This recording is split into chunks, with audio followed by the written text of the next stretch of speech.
The forest was quiet, too quiet for a place known for its predators.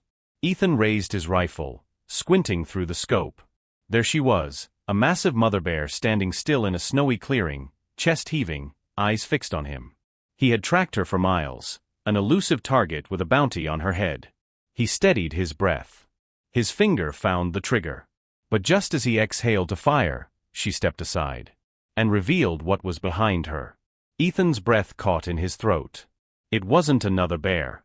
It wasn't prey.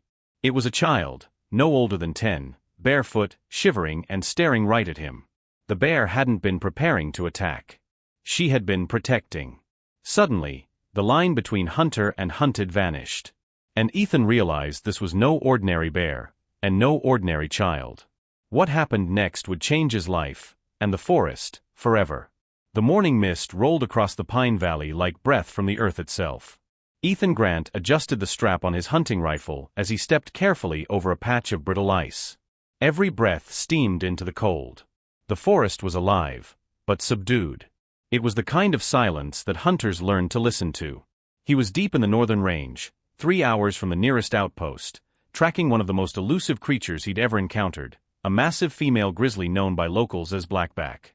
Rumors claimed she'd raided campsites, destroyed sheds, and taken livestock. No confirmed attacks on humans, but she was big, fast, and unpredictable. A bounty had been posted. Ethan didn't usually go after bears. But this one, the paycheck was big enough to make him break his own rules. The snow told the story before he ever saw her. Tracks. Heavy. Deep. Fresh. He crouched beside one, brushing frost from the print. Big. Probably over 600 pounds. He looked up, dense trees, broken twigs, tufts of fur snagged on bark. He was close. And then he heard it. A soft sound. Not a growl. Not a roar. A warning. He raised his rifle slowly, careful not to make a sound, and crept forward through the underbrush. There, in a small clearing beneath a sunlit break in the pines, she stood. Massive. Majestic. Her breath fogged the air like smoke. She stared straight at him, unmoving, as if she knew exactly where he was. Ethan exhaled. Sighted in. He steadied the barrel. But just as he was about to squeeze the trigger, she moved. She stepped aside. And that's when he saw it. Behind her, half hidden by snow and roots. A child. Ethan's mind stuttered, disbelief colliding with instinct. He lowered the rifle, blinking hard. The boy, no older than 10, stood barefoot in the snow, clothes torn and dirty, hair tangled like he hadn't seen a brush in months. His skin was pale, his cheeks raw from wind and cold, and his eyes, they weren't afraid of the bear. They were afraid of him. Ethan took one cautious step forward, then froze as the bear let out a low guttural rumble, just enough to say, "No closer." The child didn't move. He clung to the side of the bear's leg as though it were his mother. "Where did you come from?" Ethan whispered, the breath catching in his throat. No answer. Only the soft sound of wind in the trees and the bear's breathing. Ethan backed off slowly, setting the rifle down in the snow, hands raised. "I'm not here to hurt you. Either of you." Still no movement. Then, after a long moment, the boy took one step forward, and fainted. Ethan rushed in, instincts overriding hesitation. The bear growled but didn't strike. He scooped the boy into his arms, shivering, unconscious but alive. The bear followed as he slowly moved toward a sheltered grove, where he built a fire with trembling fingers. The child's pulse was faint but steady. Who was he? How had he survived out here? And why was a wild grizzly protecting him like a mother? As Ethan wrapped the boy in a thermal blanket, he noticed something tucked into the child's waistband. A small, worn photograph. It showed a woman smiling, standing beside a young boy and, most remarkably, a bear cub. It wasn't just survival.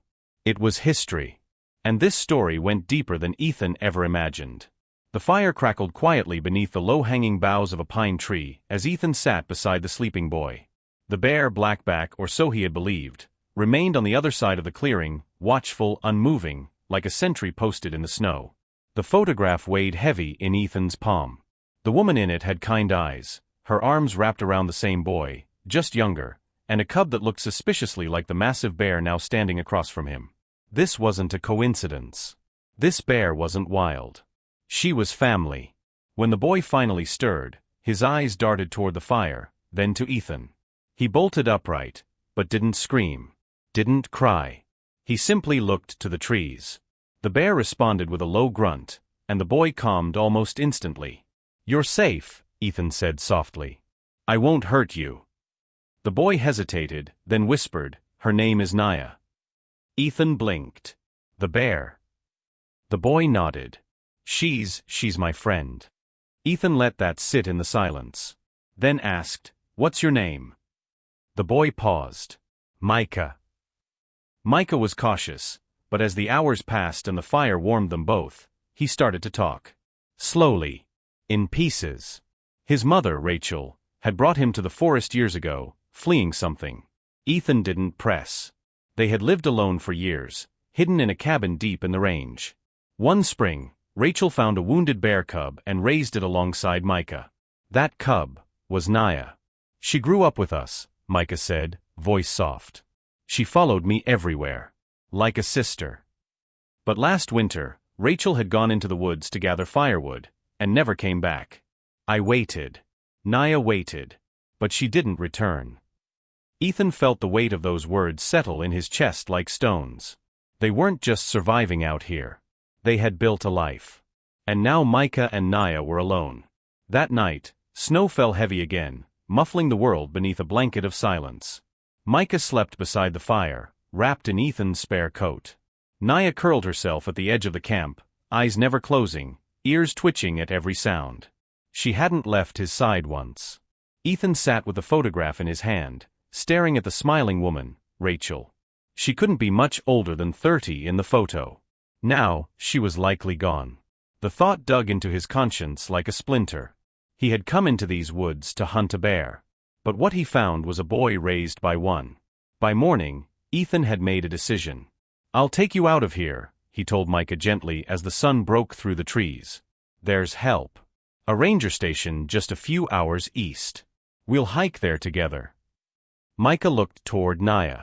"She can't come." "I know," Ethan said quietly. Micah's shoulders slumped. "She'll follow. She won't understand. We'll make her understand." But when they tried to leave, Naya wouldn't budge. She paced between them and the trail, making a soft, anxious growl. "She knows," Micah said. "She knows it's goodbye."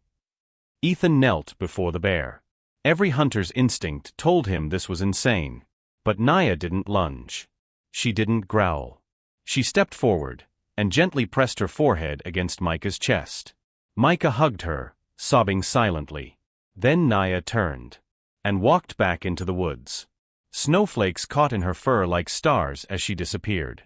And Micah? He stood still, hand outstretched, as the forest swallowed the only family he had left. The trail out of the valley was steep and silent. Micah walked beside Ethan without a word, his boots crunching in the snow. Every now and then he looked back, eyes scanning the trees, searching for a flicker of brown fur or a flash of familiar movement. But Naya was gone. 3 hours later, the ranger station emerged through the trees. Warmth. Safety. Civilization.